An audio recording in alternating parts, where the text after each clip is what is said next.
Alright, so what's going on, fellas? Welcome back to the channel, man. It's your boy, codename Agent Danger.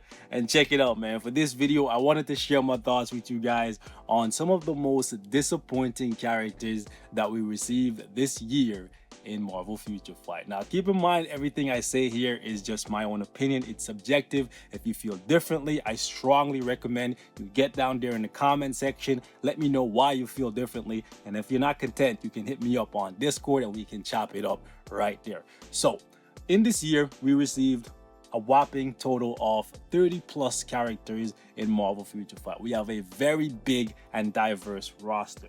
And with that, we're bound to get characters that just does not live up to expectations. And I think the characters I'm going to list off in today's video are among the ones that really disappointed the majority of the player base this year. You may not care about some of them because you've seen their kit and you're like, this is just a Shadowland character. They're free to play, so it shouldn't even matter that they're not above average. And that's completely understandable. But for me, whenever I see a new character come into the game, I get very excited and I want to see just how much they can do, right? I don't want to feel like I'm building a character to just do one thing, which in some cases is simply to clear one stage of Shadowland. For me, that is not an ample way, that is not a good way to spend resources. Ultimately, you want to build characters that can do a variety of different things, even if they end up being a character like Cable, for example, that cannot necessarily do PvP very well. He can do it, he can get some kills, right? But that's not his place. However, in PvE, right, he can just cut through everything. I'm not saying every character needs to be like Cable. They don't need to have god tier damage, but they should have, you know what I'm saying, good enough damage and good enough survivability to get a few things done outside of just a Shadowland soul. And I think this year we got a couple characters that really didn't stand out after the update that they were released in. And ultimately, that is a big flop because I think the Future Fight team spends a good amount of time designing these characters and how they function in the game.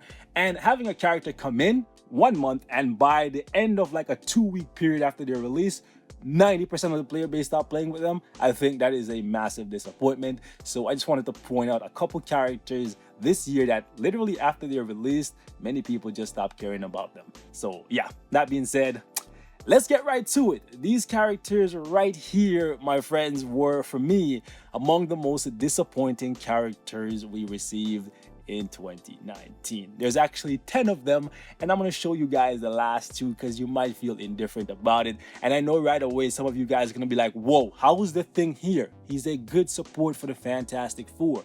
How is Dr. Voodoo here? He's a great leadership for Deadpool and Doctor Strange and a few other characters that rely heavily on defense. Now, how is Wave here when she can be used as a good support type? Well, the thing is, like I just said, I spent a few minutes at the start of the video saying I would like these characters to do more than just one thing. I wanted to see Dr. Voodoo come to this game and really live up to the name as Sorcerer Supreme, right? He does not come even an inch, right? Like seriously, close to Doctor Strange. Like Dr. Voodoo compared to Doctor Strange is an absolute joke. Absolute joke, and that should not be the case, right? The only real value in this man's kit is his leadership, and that is it. He's not super fun to play. I like how his skills animate, right? However, they made him a poison damage character but didn't even bother to give him the poison tag, so it doesn't really make sense to me. They gave him a lackluster tier 2 passive and a lackluster 4-star passive that can only really be utilized in Shadowland. They basically created a Sorcerer Supreme that was just meant to be a leadership and a Shadowland character. Some of you guys are gonna say, well, he's free to play, what do you expect? Well, let me show you some free to play characters that are absolutely amazing. Hold up.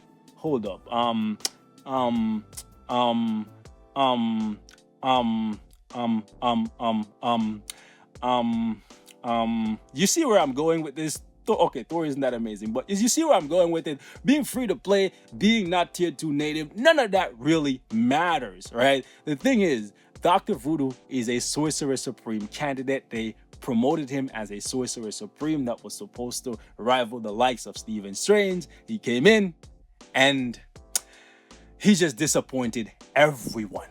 we later found his value, which was his leadership, which is cool. However, we're left waiting for a uniform to make him a worthwhile character outside of Shadowland. I would have loved it, even if he didn't turn out to be a PvE monster like Doctor Strange, if he was just half as useful. However, unfortunately, that's not what we got. We got a lackluster character. The best thing about him is his leadership and the fact that he's a universal type. So later on, you know what I'm saying, he can dominate in PvP if they give him a uniform that is geared mainly towards PvP. The same thing can be said about Wave. I was very excited when I saw Wave come into the game. She came in, she had a tier 2 passive, which is really good. So I said her value was always going to be there because you can never have too many of these, right?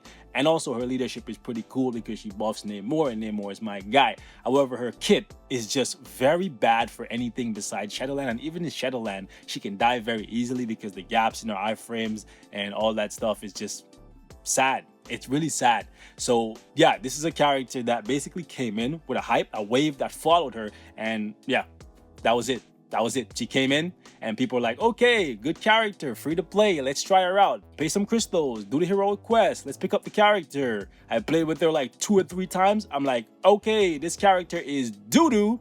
Doo-doo, baby. This character is so bad to play. However, she offers a leadership and a support. So we'll always slap her on the team to get that out of her. But ultimately, she was a massive letdown. Another character that let me down is this guy right here.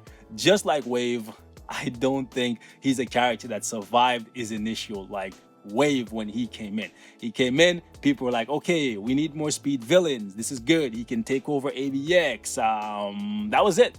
That was it. Literally ABX, and then immediately he was replaced by another character that let me down. A character that we were very excited for. He's probably alongside Dr. Voodoo, the most disappointing character that we received this year, just because he has a big fan base. And ultimately, he's just another trash paywall. So yeah, leadership on him is cool. However, his kit feels very incomplete. Damage is decent, but honestly, I don't find myself going out of my way to use him. Like even in Shadowland stage where I need a villain, sometimes I'll pass him up to go play with a free-to-play character that we got this year in Molten Man. Molten Man is actually a very good character, to some people arguably better than Electro, and he costs money, like I said. So yeah, my main problem with him as a whole comes with the fact that they decided to give him damage accumulation based on damage received when he's a speed type that doesn't have healing, and the only way for him to protect himself is by using a meager guard that only lasts for 3 seconds. So basically, you want me to find a window of 3 seconds to somehow take a massive amount of damage to amplify his damage output and turn him into a beast? And when everything in War Boss Ultimate can penetrate and he has no healing, no damage immunity, no invincibility, you could have easily flipped this on its head and make it so it's damage accumulation based on damage dealt. So yeah. Anyways, I was very disappointed with Electro, as you guys can probably tell. And honestly, I debated with myself about putting Arrow on this list just because she is okay. Her damage is good. She's more than just a Shadowland character. But again, she's a paywall speed character just like Electro. However, you have to compare these two, Electro and Arrow, to 2 of the best paywall speed characters in the game, Luna Snow and Nick Fury. Can I really tell people that they should buy these 2 characters, right? They should buy these 2 when you can get way more out of Luna Snow and Nick Fury? Absolutely not. So because of that, there were massive disappointments because we got Luna Snow last year and we got Nick Fury this year, and we saw that speed characters can be absolutely amazing, and then we got these 2 that just kind of felt lackluster. And then we got the pun of every joke, the Tickle Master, sorry, the Toy Master, Sword Master, new character to the Marvel Universe, new character to Marvel Future Fight. Honestly, his kit isn't bad. If you're free to play and you're a new player, he's going to help you get through Shadowland, right? However, once you get through the first 30 stages of Shadowland, you're going to see his value really plummet because he's not very good outside of Shadowland. He's barely useful for War Boss Ultimate at all. Kind of unfortunate, but that's just how it is. You could tell me differently, but I'll tell you my damn self. I built him. I had my moment with him, but honestly, no. he was definitely a disappointment for me. Whenever I see original characters come into the game, well, even though he's not necessarily an original character, but whenever I see new characters, right, to the Marvel Universe coming to Marvel Future Fight, I always think of Weapon X and Iron Hammer. Characters that we didn't care about when they were first coming in, however, they ended up being really good. The same cannot be said for this kid. He has super armor, he has defense down, he has a good 4-star passive, but he leaves much to be desired. Most of it comes from the fact that his skills, more specifically his 5th skill, is super slow, and does next to no damage. Absolutely ridiculous. Don't know what they were thinking when they designed the animation for this skill. However, if you're free to play, you should definitely look towards this guy early on. He's actually not complete garbage, right? And then one of the most disappointing characters we got this year, easily any X-Men fan, like any true X-Men fan would tell you, they're not satisfied with Headmistress Kitty Pryde. Definitely a major letdown, probably in some people's eyes the biggest L of 2019. Basically came to the game, the untouchable Shadowcat is very much so touchable, very much so killable, and very easily, like seriously, very easily killed. All because of the fact that they decided to give her the legendary, the infamous, the deadly Nightcrawler syndrome.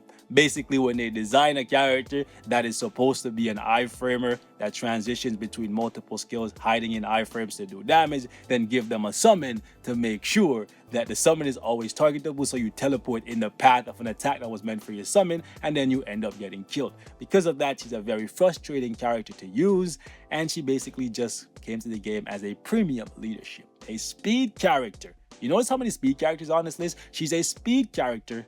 So basically, we always have to come back to the whole Nick Fury, Luna Snow deal. She is a good leader, so partially similar to Nick Fury. She doesn't have a support passive, and she definitely doesn't have the damage that Nick Fury has. So, sad life. Next character we absolutely have to put on this list is Ben Grimm, the Thing. Came to the game, lackluster from the get-go, weakest member of the Fantastic Four. However, he comes with a tier 2 passive that buffs the family and gives them super armor. The only passive, the only skill that can be passed on in the game that gives super armor, which is useful, right? However, that's basically the entirety of Thing's value. He's basically just a Shadowland character. And then they gave him a uniform, which was supposed to buff it, make him better. He still is the weakest member of the Fantastic Four, even though he has some of the coolest looking skills in the game. Absolutely love them. However, the only place they really utilize them is in Shadowland. So if we get more game modes like Shadowland in the future, sure, you'll be good. However, he really let me down. And I love Ben. I love Ben Grimm, okay? Love this freaking bag of rocks. However, I gotta be 100, man. They dropped the ball on him. Not once, but twice. And I'm super salty. Future Fight team, figure it out.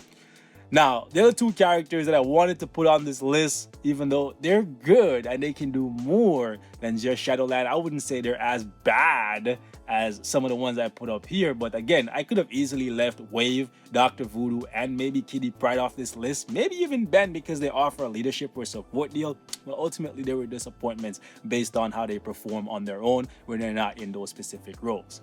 There are 2 characters I want to put here that really let me down in 2019.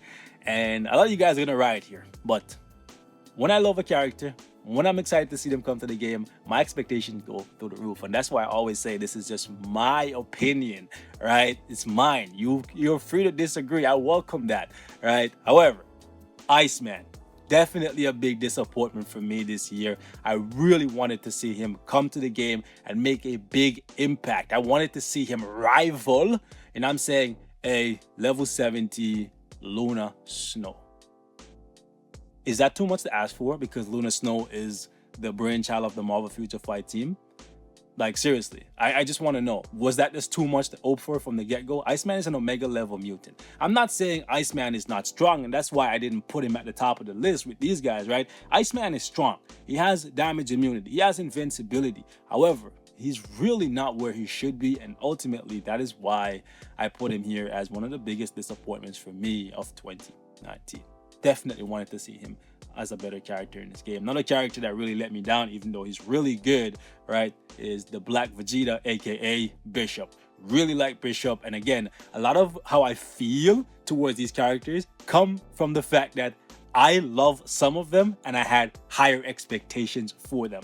And the reason why Bishop didn't get tossed at the top of the list is because he has a really good counter that can allow him to take down some of the best PvP characters. So because of that, I didn't feel like right throwing him in the pile beside Toy Master, right? And Electro and Arrow, right? So yeah, you guys could disagree with me in the comments, but I think what Bishop really needs is more damage. If he had more damage, he would be a better PvE character, but ultimately right now his value is in PvP, and I'd like to see that explored upon if we get more PvP game modes in the future. So ladies and gentlemen, we're gonna wrap it up right here. This is just my thoughts. These are the characters that let me down the most in 2019. I'm not saying these characters are absolute garbage. That is not what I'm saying. I'm just saying for what I was expecting, they just didn't pan out. That's just it. So if you feel differently, hit me in the comments. We can hash it out, and I'll catch y'all in the next one. Peace.